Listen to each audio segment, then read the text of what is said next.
और आपका बहुत बहुत स्वागत है। आज मैं अपनी एक नई कहानी लेके प्रस्तुत हुआ हूँ। आशा करता हूँ कि अन्य कहानियों की तरह इसको भी अच्छा रिस्पॉन्स मिलेगा। बात उन दिनों की है जब पहली बार एक पुलिस कांस्टेबल मुझे लेके मेरे घर पे आया और मेरे पिताजी से कहा कि ये तुम्हारा लड़का गुजरों के साथ ग्रुप बनाता है, उनके साथ जाता है, मारपीट में हिस्सा नहीं लेता लेकिन उनके साथ रहता है, आटे के साथ घुन भी पिस जाता है, ये तो आप जानते ही हैं।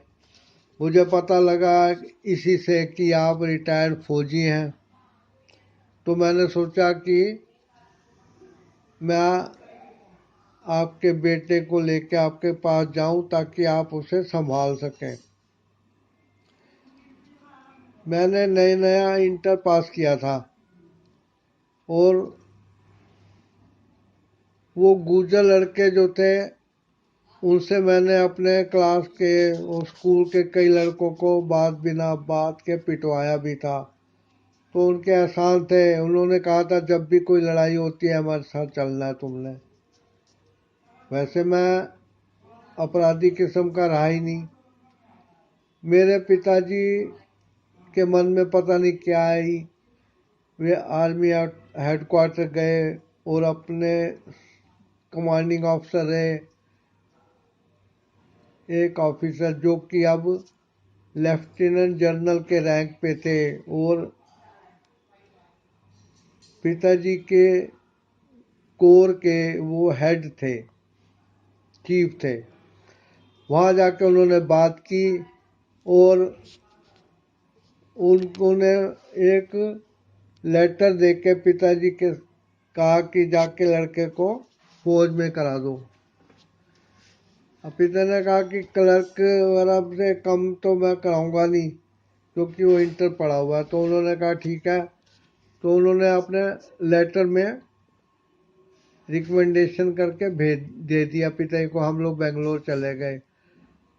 वहाँ 17 सितंबर का दिन था जब मैंने पहली बार फौज की यूनिफॉर्म डाली और ट्रेनिंग के लिए हमें ले जाया गया।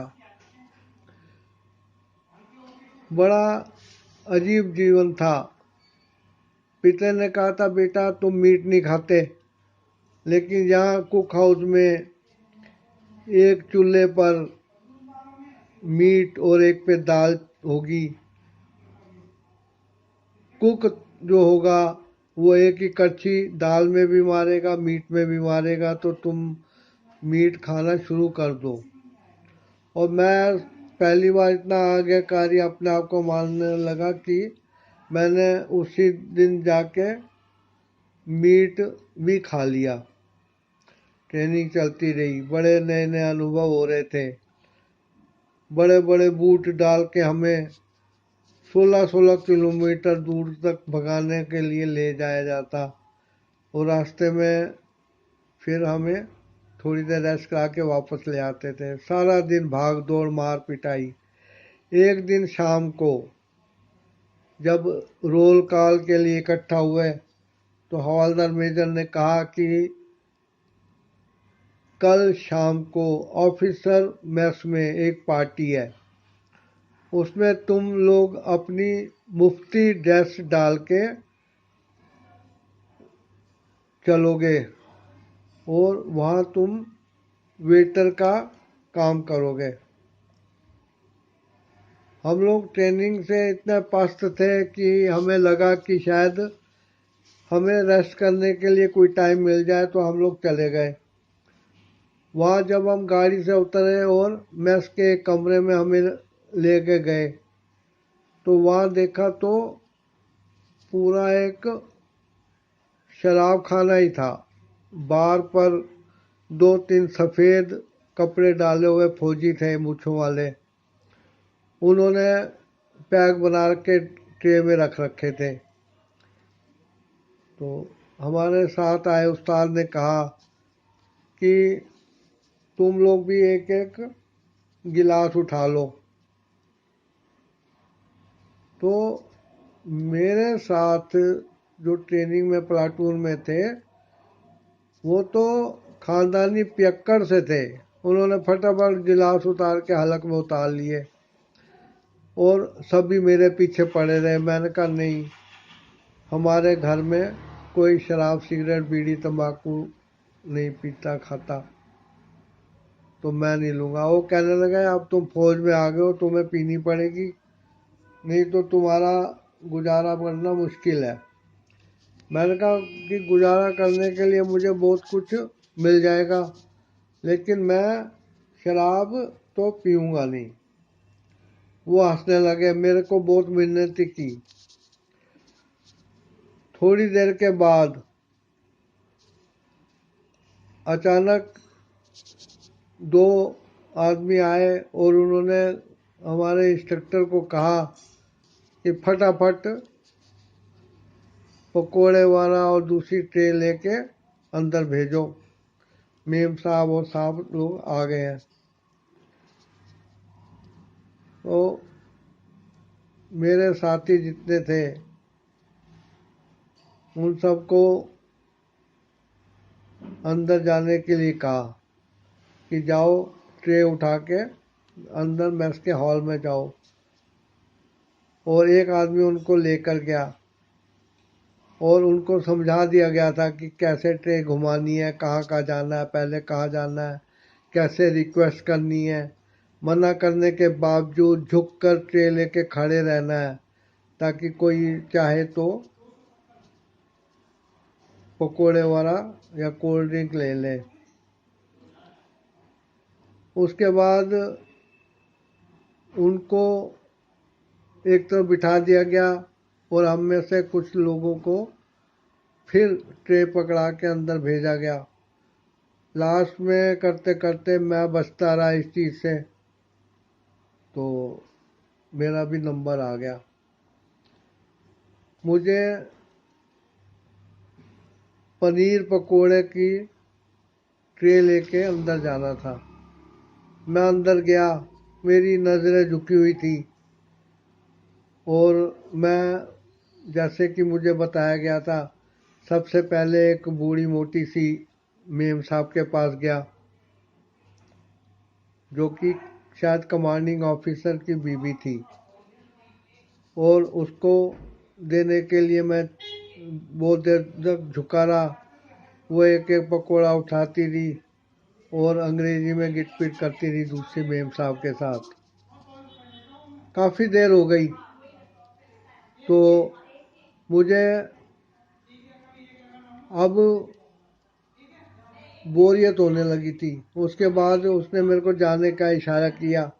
मैंने साहब और मेम साहब, जो कि मेरे को अपने रिश्तेदारों जैसे स्टैंडर्ड के लग रहे थे, कोई ये नहीं कि मैं गरीब था और मैं अमीर लोगों के बहकावे में आ रहा था।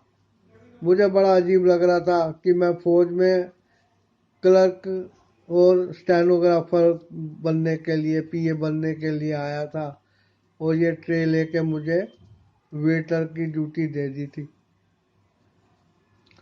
मुझे एक हवलदार ने बताया था कि जब तक तुम कसम प्लेट नहीं खाते हो, तुमसे घास खुदवाई जाएगी, नाइट ड्यूटी देनी पड़ेगी, संतरी ड्यूटी देनी पड़ेगी, स्विमिंग पूल पे तुम रखवाली के लिए डंडा लेके घूमोगे, तो सब काम तुम्हें करना पड़ेगा। पिगरी में जाके सूअरों के दड़बे की सफाई करनी पड़ेगी, कीचड़ में हाथ पैर डुबो के तुम्हें घूमना पड़ेगा।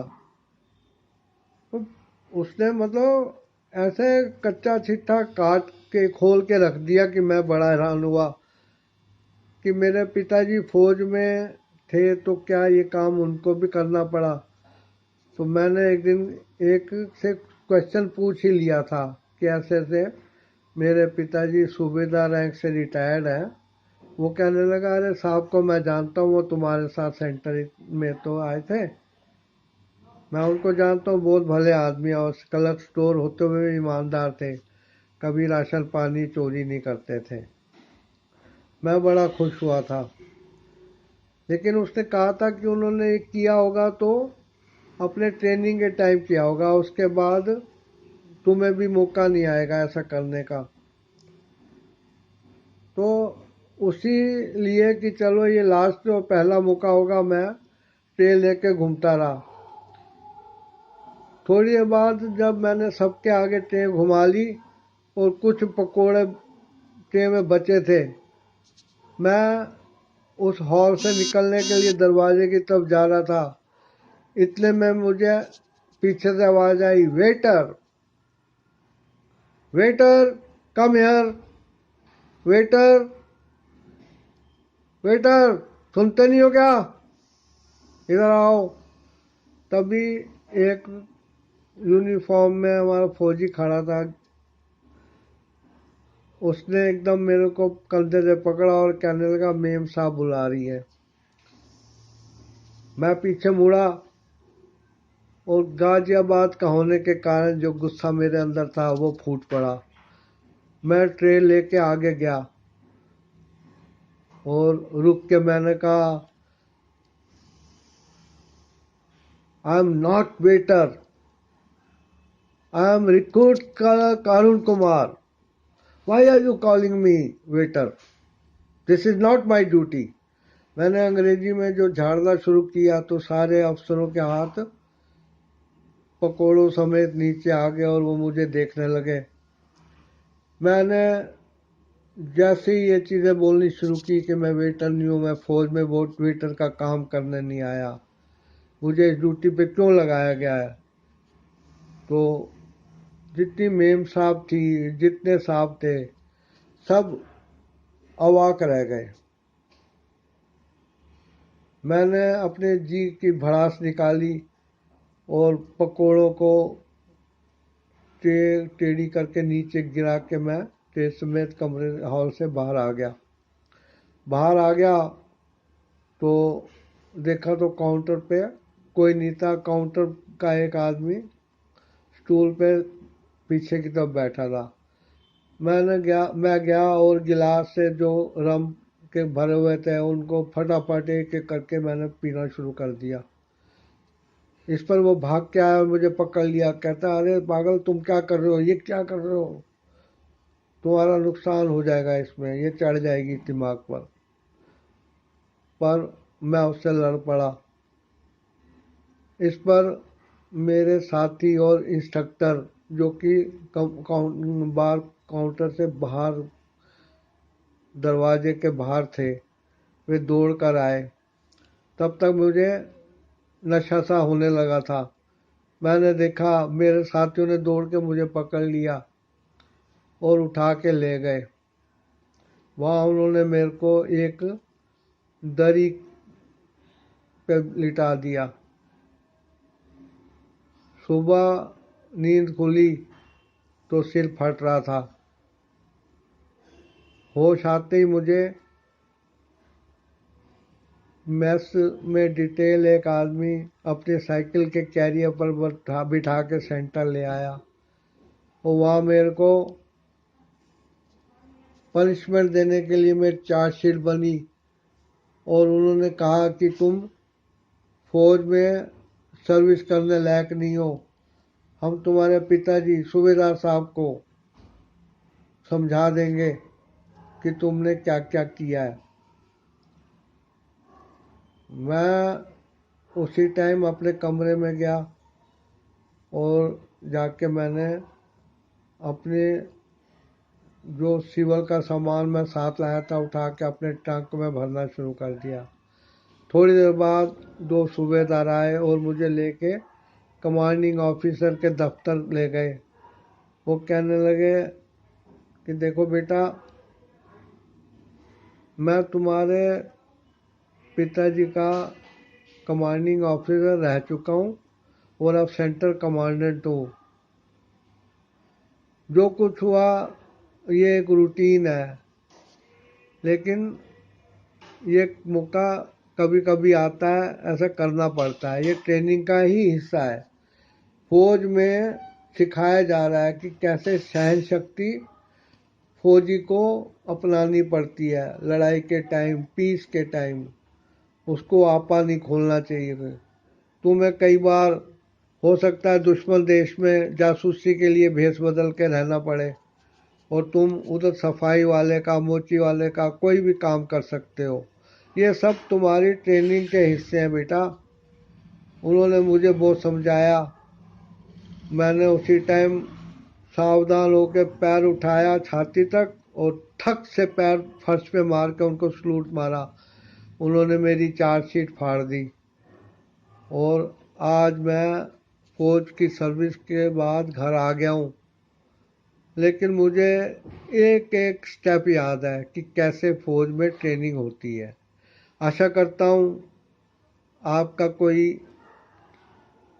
परम प्रिय सदस्य परिवार का कभी फौज में जाए तो उसको ये चीज़ें बताइएगा ज़रूर। आशा करता हूँ वीडियो पसंद आया तो लाइक कर देंगे, शेयर और कमेंट भी करेंगे। चैनल सब्सक्राइब करिएगा। Thanks for watching.